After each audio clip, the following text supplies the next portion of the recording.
Whooping cough, also called pertussis, is a highly contagious infection caused by bacteria.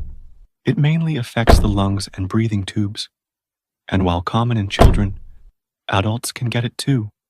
At first, it looks like a simple cold, with a runny nose, sneezing, and mild fever.